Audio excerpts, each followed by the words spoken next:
Perfect.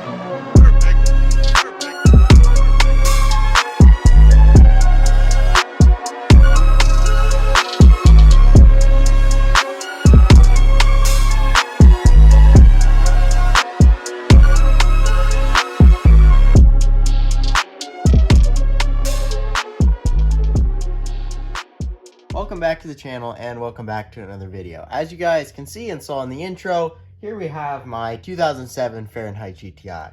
Now you guys may have seen this car appear a couple of other times on the channel, but I never actually went through and did a full video explaining what this car is, how I got the car, and how I got the car to where it is currently. So in this video, I'm going to go ahead and explain all those things and give you guys a good look at this car. And there are some future modifications that I plan to do in the car, and I want to go over those with you guys today. Now in this video, we also need to change the oil. So I have some Liqui Moly 5W40 and a filter here. So this oil, it is quite pricey, but as you can see, made in Germany, and it's very high quality oil. And with this car, as I go over with the modifications that it has and the modifications I plan to do to it, I want to take as good care as I can of this car, because this car does have the 2-liter turbo FSI motor in it. And if you know anything about that and saw the Fahrenheit Jetta videos that I did a little while ago, you'll know that those motors are prone to blowing up and you need to treat them well. So we're going to treat this car well with some high quality oil. So first off, I'll go ahead and open the hood up on this car and show you guys what's under here. Now, there's not a ton done to this vehicle, but there are some modifications. It would be called, I guess, as the kids say, stage 2 bolt-on. So we've got color matched powder coated intake on it. I have the Spolling PCV delete, red top coils. I have a stage 2 Unitronic tune on it. Down there you probably can't see it, but a metal new speed charge pipe on this, as well as upgraded dog blow mount, 3-inch down pipe, and some other things here and there. Just little stuff. So nothing really that crazy right now. This car is pretty, it's relatively stock overall, but it, in my opinion, has some tasteful modifications. And so that's what I've done to this car so far. Now, all these modifications I did not do. There were some of them that I did, some of them I didn't. A lot of this stuff, I did put the PCV delete on. I got the intake powder coated. This is a new speed intake. I had this powder coated because, in my opinion, the red didn't work too well in the engine bay, so we got this very light orange, so it really pops in the engine bay. I really like that.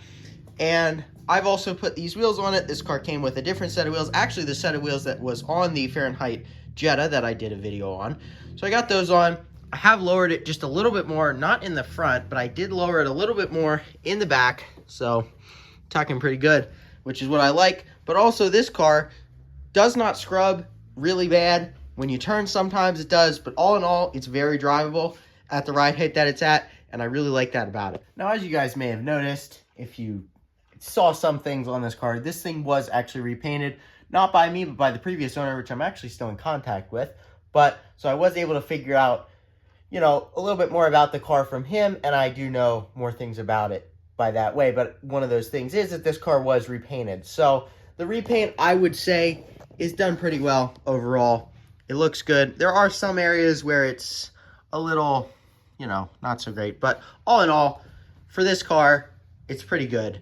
And I really like it. I feel like it looks quite well, and it shines up quite nice. Now, it does need wash. This car did sit over the winter, and unfortunately, it does sit outside, so it is a little dirty. But all in all, not too much really done to this car. Relatively stock, I would say. Got some tasteful modifications, but in a general sense, this car is pretty much stock. Now, I've mentioned all the modifications and a lot of the things that I like about this car and the things that I've done to it, but we need to now go over how this car was when I purchased it. So when I got this car, as you can probably gather, it was not the way that you guys see it today. Now, this car came off of, believe it or not, Facebook Marketplace. So we purchased this car 2 years ago, and I got it actually the day before my birthday when I turned 15 years old. So we got this car then, and at that point, this car was wrecked. So I'll show some pictures in here of what this car used to look like and how it looked when I picked it up, but I will say it was quite sad and definitely had the save me look. So I really wanted to get this car back together. Now, these cars have been one of my dream cars for pretty much as long as I can remember. I've always liked the color orange, and so I've always wanted this car, and I would obviously look on Facebook Marketplace to try to find one that was relatively in a affordable price range that I could have, but I've always wanted one. So when this car came up, it was a car that I thought that I could get back on the road and have driving by the time that I would turn 16 years old and get my driver's permit. Now, I do have another one of these cars, which we're going to go over that in another video, but that's a whole nother story. But, so I got this car with the intentions of having it as my first real car, real daily driver. So that's when I got this car when I was 15 years old, was when it started, when I got this, and it was wrecked. Now, as you guys saw in the photos that I put up, this car was not wrecked too terribly bad, but it did have a considerable amount of problems. One of the main problems was that the airbags were deployed. So this dashboard, when the airbag deploys, you have to replace the entire thing because there is no removable cover or anything. So this all needed replaced. In addition to that, when you get into an accident, the seatbelts fail, so you have to get new seatbelts. So I replaced the seatbelts as well as the airbag on the steering wheel. So that was a lot of what I did on the interior of the car. But now also, I do know how the airbags got deployed and what exactly caused it. So basically, this car, from what I'm told, now I can't confirm this, but this is what I was told and how this happened. But it lines up with what I saw. So basically, this car apparently, because it is low, the subframe got caught on a highway when they were driving on the highway, hit a bump, and the subframe got caught. Now the subframe caught it, jarred the car, and that was what caused the airbags to deploy. And at that point, the damage was done there. Now, in addition to that, I'm guessing this came from when it was towed, but the car had the front end broken, so the radiator support was all cracked, which is typical when low cars get towed with a tow truck. So in addition to replacing the dashboard, the seat belts, and all the airbags that were deployed, I also had to put a front radiator support in this car and get all of the front end back together. Now, there were also some questionable things that had been done to this car in between the previous owner that I'm in contact with and now me, the owner of it now. So there was someone in between there that didn't do some things that were great. So basically, I had to mess up some of those things. There was some questionable wiring for gauges in the past that someone took out and things of that nature. So I did have to fix certain things like that. But all in all, that was the majority of the work that I did to this car. I have also messed with the exhaust quite a bit because it was very loud when I got it. I had to tone it down a little bit since this is my somewhat daily driver. So I did do that, and I've just messed with generally other aspects of the car, put different wheels on it, things like that. But mainly, I've just tried to keep this car a pretty much stock looking, just lowered with wheels and some tasteful light modifications over the time that I've owned it. So that is pretty much the general backstory of this car, as shortened as I can make it. So I did do a lot of work to this car over the past 2 years, but those were the main things, and that was how I ended up with the car and what I did to get it to where it is today and how you guys see it. I will say I'm very happy with this car. I love the way it drives. I love the way it looks. It performs very well, handling wise and everything else. And I will take you guys out on a short rip with it and show you what it can do. But this car, I really do enjoy it. There you guys go. Now you know everything about this car and pretty much are caught up to speed on where it's at now. So at this point, I'll get it up in the air and get it jacked up and start draining the oil. And then we will discuss a little bit more about these cars in particular. I did touch on these in the GLI video, but we'll go over this in a little more detail as to what these cars are and why I like them so much. All right, so got it all jacked up here, and go ahead and spring plug loose and drain the oil out here. Now this car does have 127,000 miles on it, and I like to change the oil at 3,000 miles. We're coming up on that interval here soon, so I know that it's a little excessive. You don't actually have to change your oil at that. 5,000 is usually a good rule of thumb, but on these motors, as I mentioned previously, they can be a little volatile, so I don't really feel as though letting the oil go any longer than should is really a great idea. So I just like to change it a little early, and I'm hoping that it'll prolong the life of this motor, and hopefully I won't have to put a motor in as soon, It's not necessarily a question of if it's going to blow up, and more of a question of when. So, get this bolt loose. Maybe I won't get it on my hands this time. Oh, look at that. Very nice. So, as that oil drains out, I'll explain to you guys a little bit more about the Fahrenheit GTI itself. Now, there were 1,200 of these made in the United States, so this is 1047 of 1,200. So, it's kind of a unique car to have. I do enjoy having these. As I mentioned previously, I do have 2 of them. So, either way, I really do enjoy having these cars, and having them be a little bit more on the rare side is pretty cool. So, but this car, obviously you got the Fahrenheit orange paint on it, as well as the GTI package. So, all your typical side skirts, your top spoiler, but on these cars, this is black. So that is a Fahrenheit part. Now, also on these cars, you get the orange door trim, you get the orange stitched steering wheel, orange stitched shift boot and e-brake knob, as well as I mentioned previously, the GTI package. So we got black headliner, and also this car does have an aftermarket radio in it, so this would have come with a different radio, but that's pretty much for the interior on it. And then the exterior, obviously the biggest thing is, and pretty much the only thing, is the orange paint. This car also would have come with a set of Fahrenheit wheels, but this car doesn't have them anymore. So, and I personally like these better than the Fahrenheit wheels anyway. Now, the GTI was also only offered with a DSG automatic transmission, which I think is kind of stupid. But either way, I feel like it should have been an option. The Fahrenheit GLIs, for some reason, the Jetta version, those cars were optioned. You could get half came with manual, half of them came with DSG. These cars, all of them came with DSG. But either way, the DSG is still fun, but I feel as though the manual option would have been pretty cool too.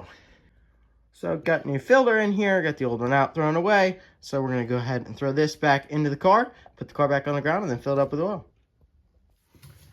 All right, so now we're going to go ahead and throw in our new oil. We'll say for the very expensive container, you get a nice spout. But we're going to go ahead and put this in here. Now, inside of the oil filter, I did find some metal. Now, this is not necessarily that much of a surprise to me. I did know that there was some metal inside of the oil filter from the last time, and just like the last time, there was some in this time as well. So, kind of is what it is.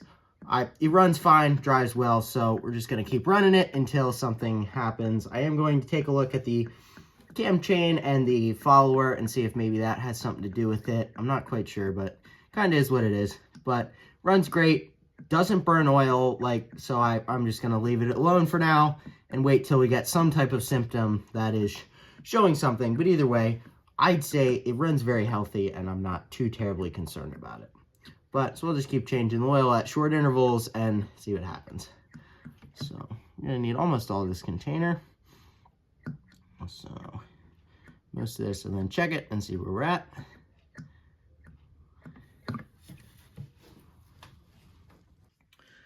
As you guys already know, the only correct way to put the oil cap on is like that. That's right. Now it'll be fine. There'll be no problems with it forever because I put the oil cap on right. But got the oil filled up to the max line, so we're going to start it up, let it go into the filter, and then check it. And then as long as it's all good, then we'll go take this thing out for a rip. All right, start her up here.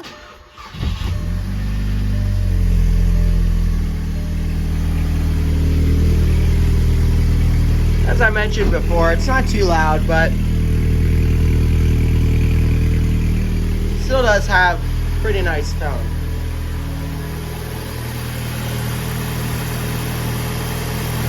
So,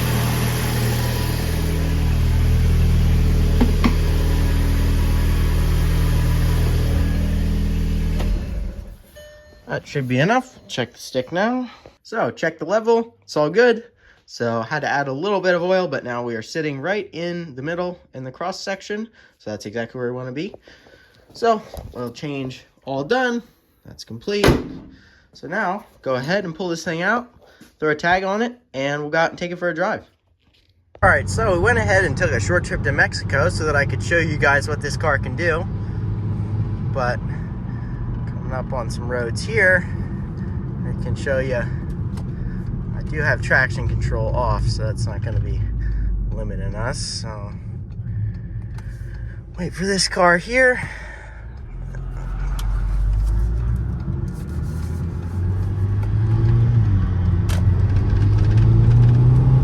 Car is very temperate if you're just driving it normally.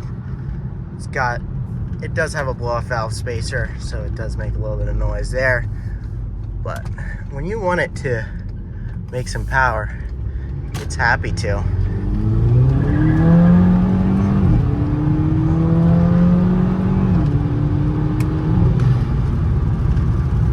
not gonna go too crazy here, but as you guys can see, she moves pretty good. Now, just for normal driving, you know, no paddle shifters, just cruising down the road, this car does pretty well. It makes cool noises.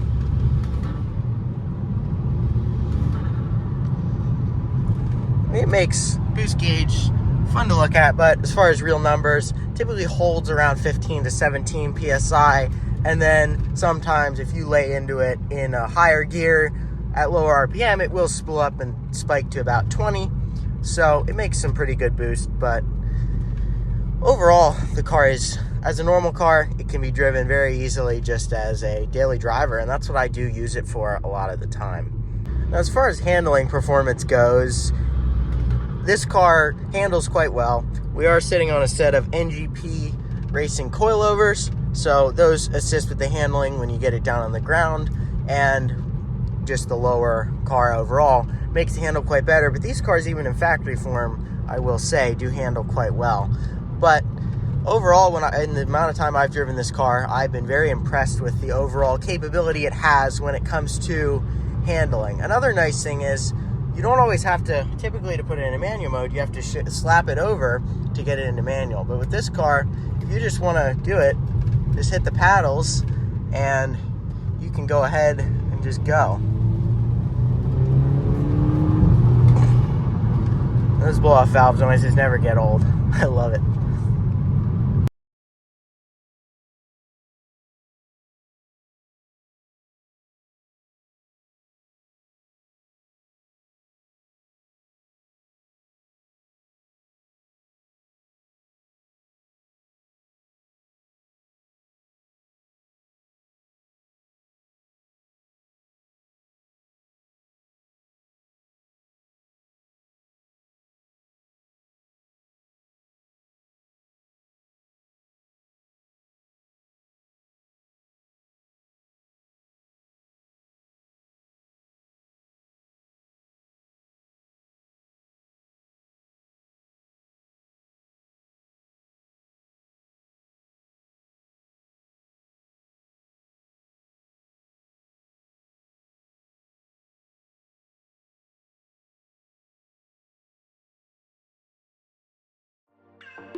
Alright, so we're gonna go head back home. Got you guys some clips of me driving this car, and I drive this thing all the time, so. And every single time, it's always very fun. I've always enjoyed it, so that's really cool. But we're pounding the snot out of it today, just going out and giving it a little rip. Just wanted to show you guys what it's capable of. Obviously, this car is capable of more than I am probably capable of speed-wise, and also in general, just driving skill. This car is a lot, and I still have yet to find the absolute limit of this car, top speed or driving it just as as hard as you can, like track style driving. Those are two things that this car still has a lot left in it for me, and I have not found the limit of this car quite yet. But I really like that about a car, because that means that it's something fun to have, because there's always more left in it, and that's super cool. But also at the same time, I understand, you know, I'm 17 years old. I don't have as much driving skill as some people who have been driving for 30, 40 years. So it's kind of one of those things where the time will come, but over the course of the time that I've owned this car, I've enjoyed it quite a bit. And it's been a very fun process to take a wrecked car, put it together, have it as my first car, and then be out driving it and just having a great time. This car's been incredibly reliable for me, knock on wood. Since I've owned it, I've put about 4,000 miles on it in total. So it had about 123,000 when I bought it, and now it has 127,000. So I don't really care about miles. It doesn't really matter to me. Cars are meant to be driven, and I'll drive it. I'll drive this car to 200,000 miles if I can. So all in all, very good car, and hopefully this gives you guys a little bit of insight on these cars, and maybe we'll want you to get one of your own. Now, these cars are fun, they're high maintenance, and they are expensive, but overall, for me, the fun is worth it. I'm running over to a buddy's house to help him out with one of his projects, but in the dark here, you can really see the boost gauge a lot better, so it's kind of cool.